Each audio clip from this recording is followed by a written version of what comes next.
Hello बच्चों, आइए इस प्रश्न को पढ़ते हैं। परिनालिका में संचित चुंबकीय ऊर्जा का व्यंजक परिनालिका के चुंबकीय क्षेत्र B, क्षेत्रफल A तथा लंबाई L के पदों में ज्ञात कीजिए। ये चुंबकीय जो ऊर्जा है तथा संधारित्र में संचित स्थिर वैद्युत ऊर्जा है वो किस रूप में तुलनीय है। आइए इस प्रश्न की मुख्य अवधारणा की चर्चा करें। मुख्य अवधारणा देखिए, यहाँ पे हम 3-4 चीजें समझेंगे। पहली चीज समझते हैं, मान लीजिए कि एक V आयतन है, कुछ इस तरीके से है, कुछ इस तरीके से। इस V आयतन के अंदर चुंबकीय क्षेत्र है, मान लीजिए कुछ इस तरीके से गुजर रहा है, इस पूरे आयतन से होकर के गुजर रहा है ये चुंबकीय क्षेत्र। वो नियत है, वो मान लीजिए B है। तो यहाँ पे हम लिखेंगे कि इस आयतन V में जो ऊर्जा होगी चुंबकीय क्षेत्र के रूप में संचित, वो होगी चुंबकीय क्षेत्र ऊर्जा घनत्व, जिसको सिग्मा से प्रदर्शित कर देते हैं, गुणे आयतन V।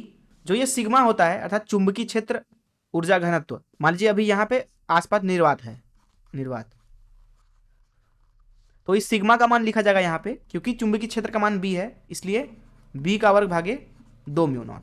यह है चुंबकीय क्षेत्र ऊर्जा घनत्व।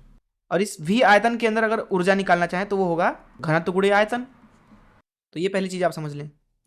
दूसरी चीज यहाँ पे आप ये समझें, मान लीजिए पुनः V आयतन है यहाँ पे, कुछ इस तरीके से है V आयतन। अब इस V आयतन से मान लीजिए विद्युत क्षेत्र गुजर रहा है, कुछ इस तरीके से विद्युत क्षेत्र मान लीजिए गुजर रहा है, इस तरीके से विद्युत क्षेत्र गुजर रहा है। मान लीजिए विद्युत क्षेत्र का मान E है, पूरा नियत है पूरे आयतन में। तो यहाँ पे जो V आयतन है इसके अंदर जो ऊर्जा संचित है उसको E नॉट बोल देते हैं, वो होगा यहाँ पे विद्युत क्षेत्र ऊर्जा घनत्व, जिसको सिग्मा E लिख देते हैं, गुणे आयतन V। ऊर्जा बराबर घनत्व गुणे आयतन। और जो यहाँ पे ऊर्जा घनत्व है सिग्मा E, उसका मान होता है 1/2 एप्सिलॉन नॉट E के वर्ग के बराबर। दो चीजें और समझते हैं। मान लीजिए कि ये कोई एक प्रेरक है, कुछ इस तरीके से। इस प्रेरक के अंदर मान लीजिए धारा I प्रवाहित हो रहा है। मान लीजिए यह एक आदर्श परिनालिका है, तो इसके अंदर चुंबकीय क्षेत्र जो है वो नियत माना जाता है B। मान लीजिए यहाँ पे लपेट प्रति एकांक लंबाई जो है वो N है, और यहाँ पे निर्वात है जिसके लिए चुंबकीय पारगम्यता म्यू नॉट है। तो यहाँ पे चुंबकीय क्षेत्र का मान दिया जाता है B बराबर म्यू नॉट NI, जो कि इस पूरे आदर्श परिनालिका के अंदर नियत है। एक और चीज समझ लीजिए, मान लीजिए कि इस तरीके से संधारित्र के दो प्लेट हैं, दोनों का क्षेत्रफल A है। मान लीजिए इसके ऊपर धन Q आवेश है, इसके ऊपर ऋण Q। तो क्या होगा, वैद्युत क्षेत्र निकल करके धन Q से ऋण Q की तरफ जाएगा इस तरीके से। प्लेटों के बीच की दूरी मान लीजिए D है, वैद्युत क्षेत्र का मान लीजिए मान E है, धारिता मान लीजिए संधारित्र की C है, तो C का मान लिखा जाएगा, मान लीजिए दोनों के बीच में निर्वात है तो एप्सिलॉन नॉट, जो उनका क्षेत्रफल है A भागे D के बराबर। और यहाँ पे जो विभवांतर है दोनों के बीच में, अगर उसको V लिखा जाए तो ये होगा E गुणे D, तथा Q इक्वल टू CV तो होता ही है सदैव सत्य। तो यहाँ से मिल रहा है आपको Q बराबर C जो कि है एप्सिलॉन नॉट A भागे D गुणे V जो कि है E गुणे D। तो यहाँ से आपको E का मान मिल रहा है, E बराबर विद्युत क्षेत्र का मान Q भागे एप्सिलॉन नॉट A।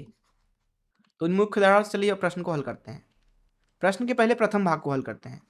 प्रथम भाग में हमसे बोला जा रहा है कि परिनालिका में संचित चुंबकीय ऊर्जा का व्यंजक परिनालिका के चुंबकीय क्षेत्र B, क्षेत्रफल A और लंबाई L के पदों में ज्ञात कीजिए।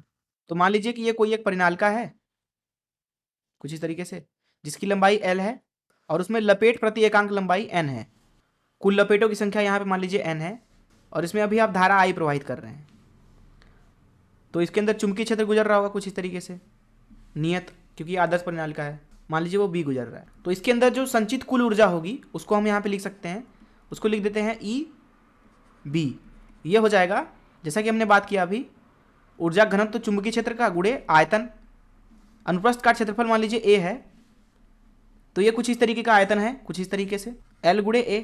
तो यहाँ आयतन लिख दिया L गुणे A। चुंबकीय क्षेत्र घनत्व हो जाएगा यहाँ पे B का वर्ग भागे 2 म्यू नॉट, जैसा कि हमने मुख्य उदाहरण में बात किया, B का वर्ग भागे 2 म्यू नॉट, और यहाँ गुणा करना है L गुणे A का। ये हो गया संचित चुंबकीय ऊर्जा, इसको समीकरण 1 बोल देते हैं। ये हो गया प्रथम भाग का उत्तर। दूसरे भाग में बोला जा रहा है कि ये चुंबकीय ऊर्जा जो है संधारित्र में संचित स्थिर वैद्युत ऊर्जा के रूप में किस तरीके से तुलनीय है। दूसरी स्थिति के बारे में बात करते हैं। तो यहाँ ले लेते हैं संधारित्र के दो प्लेट कुछ इस तरीके से, इनके बीच में मान लीजिए E विद्युत क्षेत्र मौजूद है। E विद्युत क्षेत्र, क्षेत्रफल जो है इनका A है, बीच में जो दूरी है इनके D है, निर्वात मान लीजिए है बीच में, तो जो इसमें संचित ऊर्जा है उसको हम ई बोल देते हैं, वो हो जाएगा, जैसा कि हमने मुख्य उदाहरण देखा अभी, भी आयतन में जो संचित विद्युत क्षेत्र के रूप में ऊर्जा है वो है ऊर्जा घनत्व गुणे आयतन। ऊर्जा घनत्व हो जाएगा 1/2 एप्सिलॉन नॉट ई का वर्ग गुणे आयतन, आयतन हो जाएगा ए गुणे डी। देखिए ये जो ईबी है इसको ऐसे भी लिख सकते हैं, ईबी बराबर एल गुणे ए भागे 2 म्यू नॉट गुणे बी का वर्ग, तथा यहाँ पे जो ई है इसको ऐसे भी लिख सकते हैं एप्सिलॉन नॉट ए डी भागे 2 गुणे ई का वर्ग। यहाँ पे दोनों में हमें तुलना करने को बोला गया था, तो अगर आप चुंबकीय क्षेत्र के रूप में जो ऊर्जा मौजूद है उसको और वैद्युत क्षेत्र के रूप में जो ऊर्जा मौजूद है उन दोनों को देखें तो ये दोनों ही ऊर्जाएं दरअसल क्षेत्र के वर्ग के अनुक्रमानुपाती हैं, अर्थात जो ईबी है यहाँ पे वो बी के वर्ग के अनुक्रमानुपाती है, वहीं जो ई है वो ई के वर्ग के अनुक्रमानुपाती है। अगर आप संधारित्र के बीच में मौजूद वैद्युत क्षेत्र को दोगुना करोगे तो उसके बीच में संचित ऊर्जा 4 गुना हो जाएगा। उसी तरीके से अगर आप परिनालिका के अंदर चुंबकीय क्षेत्र को दोगुना करते हैं तो उसके अंदर संग्रहित चुंबकीय क्षेत्र के रूप में जो ऊर्जा हो जाएगी वो दोगुना हो जाएगी। मैं आशा करता हूं कि आपको इस प्रश्न का हल जरूर समझ में आया होगा। धन्यवाद।